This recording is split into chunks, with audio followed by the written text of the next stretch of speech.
Good morning everyone. Hindi ज्ञान सागर channel में आप सभी का बहुत बहुत स्वागत है।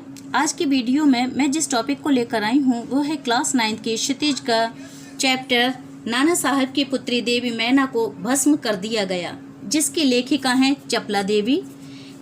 पाठ की शुरुआत करने से पहले आइए हम लेखिका के बारे में कुछ जानते हैं। चपला देवी द्विवेदी युग की लेखिका चपला देवी के व्यक्तित्व एवं कृतित्व के बारे में जानकारी ज़्यादा उपलब्ध नहीं हो पाई है। स्वतंत्रता आंदोलन के दौरान पुरुष लेखकों के साथ साथ अनेक महिलाओं ने भी अपने अपने लेखन से आज़ादी के आंदोलन को गति दी। उनमें से एक लेखिका चपला देवी भी रही हैं। कई बार उन्होंने रचनाकार इतिहास में दर्ज होने से रह जाते हैं। चपला देवी भी उन्हीं में से एक हैं। ये एक ऐतिहासिक सच्चाई है कि सन 1857 की क्रांति के विद्रोही नेता धुंधु पंत नाना साहब की पुत्री बालिका मैना आज़ादी की नन्ही सिपाही थी, जिससे अंग्रेजों ने जलाकर मार डाला। बालिका मैना के बलिदान की कहानी को चपला देवी ने इस गद्य रचना में प्रस्तुत किया है। ये गद्य रचना जिस शैली में लिखी गई है उसे हम रिपोर्टाज का प्रारंभिक रूप कह सकते हैं। रिपोर्टाज रिपोर्ट से बना है। ये रिपोर्टाज एक दिन की रिपोर्ट, जो रिपोर्ट साहित्यिक रूप में लिखी जाए उसे रिपोर्टाज कहते हैं। रिपोर्टाज सच्ची घटनाओं पर आधारित होती है और इसमें घटना का जिक्र कर ही दिया गया है कि 1857 की घटना है, जब नाना धुंधु पंत ने कानपुर में अंग्रेजों पर हमला किया था। ये 1857 में जो पहला जो स्वतंत्रता संग्राम का युद्ध लड़ा गया था वो 1857 में था। कानपुर में नाना साहब ने, इनका जो असली नाम था धुंधु पंत था, इन्होंने अंग्रेजों पर हमला किया। उसमें अंग्रेज मारे गए थे। तब उधर से अंग्रेज बहुत बुरी तरह से भारतीयों पर भड़क गए और फिर अंग्रेजों ने बहुत से भारतीयों पर हमला किया और उन्हें मारा।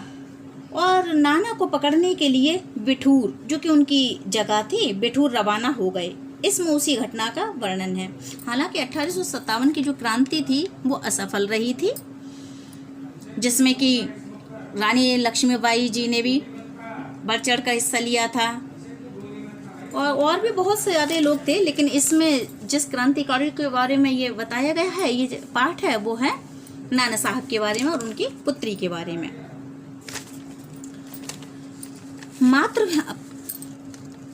आइए पहले पाठ का सार देख लेते हैं।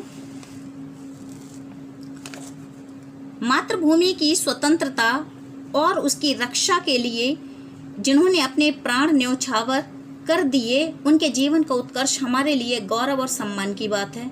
उस गौरवशाली किंतु विस्मृत यानी भूली हुई परंपरा से किशोर पीढ़ी को परिचित कराने के उद्देश्य से इस रचना को हिंदू पंच के बलिदान अंक से लिया गया है।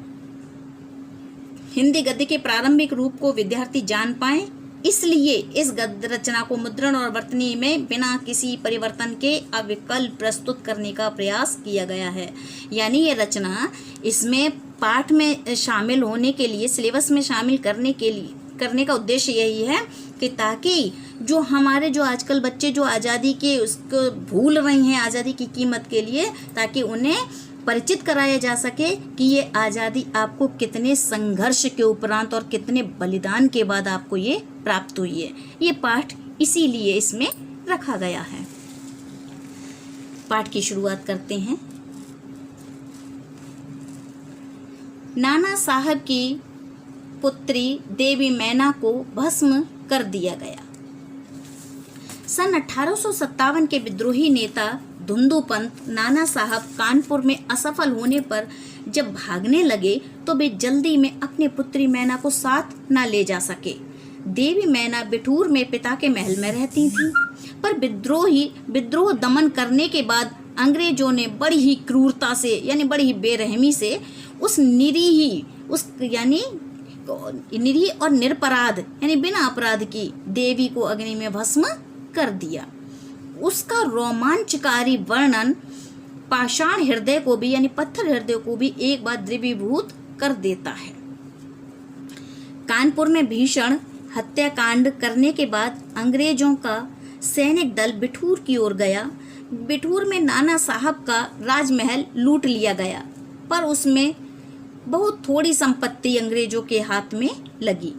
इसके बाद अंग्रेजों ने तोप के गोलों से नाना साहब का महल भस्म कर देने का निश्चय किया। सैनिक दल ने जब वहां तोपें लगाईं, उस समय महल के बरामदे में एक सुंदर, अत्यंत सुंदरी बालिका आकर खड़ी हो गई। उसे देखकर अंग्रेज सेनापति को बड़ा आश्चर्य हुआ, क्योंकि महल लूटने के समय वह बालिका वहां कहीं दिखाई ना दी।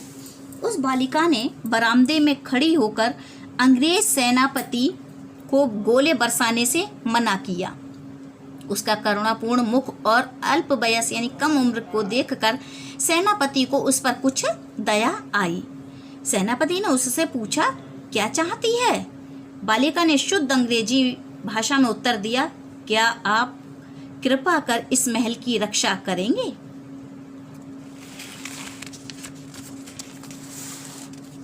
सेनापति, क्यों?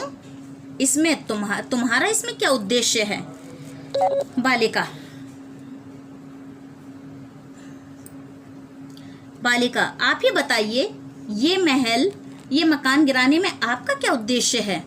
सेनापति, यह मकान विद्रोहियों के नेता नाना साहब का वास स्थान था, यानी उनके निवास का रहने का स्थान था। सरकार ने इसे विध्वंस यानी इसे नष्ट करने का, खत्म कर देने की आज्ञा दी है। बालिका, आपके विरुद्ध जिन्होंने शस्त्र उठाए थे वे दोषी हैं, पर इस जड़ पदार्थ मकान ने आपका क्या अपराध किया है? मेरा उद्देश्य इतना ही है कि यह स्थान मुझे बहुत प्रिय है, इसी से मैं प्रार्थना करती हूँ कि इस मकान की रक्षा कीजिए। सेनापति ने दुख प्रकट करते हुए कहा कि कर्तव्य के अनुरोध से मुझे यह मकान गिराना ही होगा। इस पर बालिका ने अपना परिचय बताते हुए कहा कि मैं जानती हूँ कि आप जनरल हे हैं। आपकी प्यारी कन्या मैं और मुझ में बहुत प्रेम संबंध था। कई वर्ष पूर्व मेरे पास बराबर आती थी और मुझे हृदय से चाहती थी। उस समय भी आप हमारे यहाँ आते थे और मुझे अपनी पुत्री के ही समान प्यार करते थे। मालूम होता है कि आप वे सब बातें भूल गए हैं। मेरी की मृत्यु से मैं बहुत दुखी हुई थी, उसकी एक चिट्ठी मेरे पास अब तक है। यानी जो नाना साहब की पुत्री मैना है और ये जो सेनापति हैं अंग्रेजों के, इन दोनों के बीच में सहेलियों वाला संबंध था। ये पहले उनके घर, नाना साहब के घर आया करते थे। तो मैना अपना परिचय इस प्रकार से दे रही है।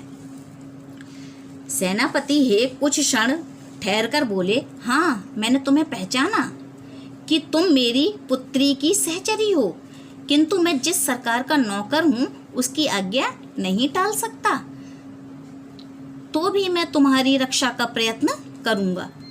इसी समय प्रधान सेनापति जनरल आउटरम वहाँ आ पहुँचे और उन्होंने बिगड़कर सेनापति हे से कहा, नाना का महल अभी तक तोप से क्यों नहीं उड़ाया गया? सेनापति हे ने विनय पूर्वक कहा, मैं इसी फिक्र में हूँ, किंतु आपसे एक निवेदन है, क्या किसी तरह नाना का महल बच सकता है?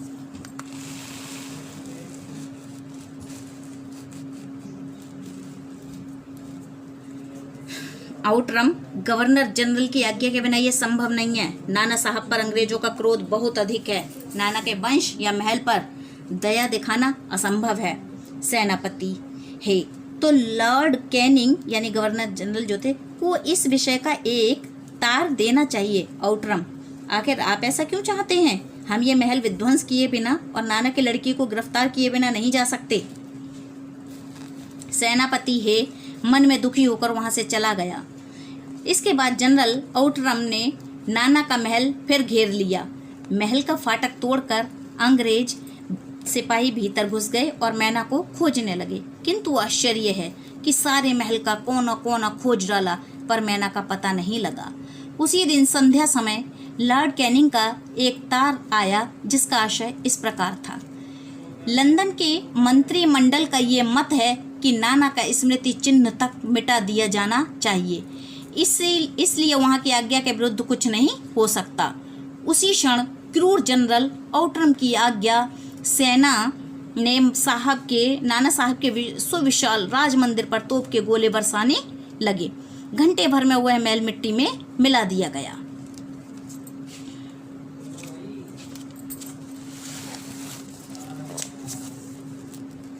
उस समय लंदन के सुप्रसिद्ध टाइम्स पत्र में 6 सितंबर को यह एक लेख में लिखा गया बड़े दुख का विषय है कि भारत सरकार आज तक उस दुर्दांत नाना साहब को नहीं पकड़ सकी।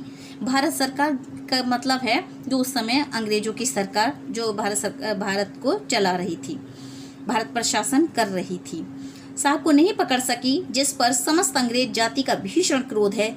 जब तक हम लोगों के शरीर में रक्त रहेगा तब तक कानपुर में अंग्रेजों के हत्याकांड का बदला लेना हम लोग न भूलेंगे। उस दिन पार्लियामेंट की हाउस ऑफ लॉर्ड्स सभा में सर टॉमस हे की एक रिपोर्ट पर बड़ी हंसी हुई, जिसमें सर हे ने नाना की कन्या पर दया दिखाने की बात लिखी थी। हे के लिए निश्चय ही ये एक कलंक की बात है। जिस नाना ने अंग्रेज नर नारियों का संहार किया, उसकी कन्या के लिए क्षमा, अपना सारा जीवन युद्ध में बिताकर अंत में वृद्धावस्था में सर टॉमस हे एक मामूली महाराष्ट्र बालिका के सौंदर्य पर मोहित होकर अपना कर्तव्य ही भूल गए। हमारे मत से नाना के पुत्र, कन्या तथा अन्य कोई भी संबंधी जहाँ कहीं मिले मार डाला जाए। नाना की जिस कन्या से हे का प्रेमालाप हुआ है उसको उन्हीं के सामने फांसी पर लटका दिया जाना चाहिए। कितनी दुष्ट और कितनी बुरी सोच थी इन अंग्रेजों की कि उन पर भी एक तरीके से कितना गलत आरोप लगाया गया है हे पर। सन 57 के सितंबर मास में अर्धरात्रि के समय चांदनी में एक बालिका स्वच्छ उज्जवल वस्त्र पहने नाना साहब के भग्नाविष्ट यानी जो महल के अवशेष रह गए टूटे फूटे हिस्से, भग्नाविष्ट प्रासाद के महल, प्रसाद कहते हैं महल के लिए, के ढेर पर बैठकर रो रही थी। पास ही जनरल आउटरम की सेना भी ठहरी थी। कुछ सैनिक रात्रि के समय रोने की आवाज़ सुनकर वहां गए। बालिका केवल रो रही थी, सैनिकों के प्रश्न का कोई उत्तर नहीं देती थी। इसके बाद कराल रूपधारी जनरल आउटरम भी वहां पहुंच गया। वह उसे तुरंत पहचान कर बोला, ओह, ये नाना की लड़की मैना है। पर वह बालिका किसी ओर न देखती थी और न अपने चारों ओर सैनिकों को देखकर जरा भी डरी। जनरल आउटरम ने आगे बढ़कर कहा, अंग्रेज सरकार की आज्ञा से मैंने तुम्हें गिरफ्तार किया। मैना उसकी ओर मुंह करके आर्द्र स्वर में, बड़े ही मतलब दुखी स्वर में, आर्द्र स्वर में बोली, मुझे कुछ समय दीजिए जिससे आज मैं यहाँ जी भरकर रो लूं। पर पाषाण हृदय वाले जनरल ने उसकी अंतिम इच्छा भी पूरी न होने दी। उसी समय मैना के हाथ में हथकड़ी पड़ी और वह कानपुर के किले में लाकर कैद कर दी गई। उस समय महाराष्ट्रीय इतिहासवेत्ता महादेव चिटनवीस के बाखर पत्र में छपा था, कल कानपुर किले में एक भीषण हत्याकांड हो गया। नाना साहब की एकमात्र कन्या धधकती हुई आग में जलाकर भस्म कर दी गई। भीषण अग्नि में शांत और सरल मूर्ति उस अनुपमा बालिका को जलती देख सबने उसे देवी समझकर प्रणाम किया। ये पाठ इसमें सिलेबस में शामिल करने का यही उद्देश्य है, जिससे कि हमारी आने वाली पीढ़ी जो बच्चे हैं वो समझ सकें कि हमें ये आज़ादी किस प्रकार से और कितने संघर्ष से और कितने बलिदानों के बाद प्राप्त हुई है, जिससे वो इसकी कीमत जान सकें। धन्यवाद।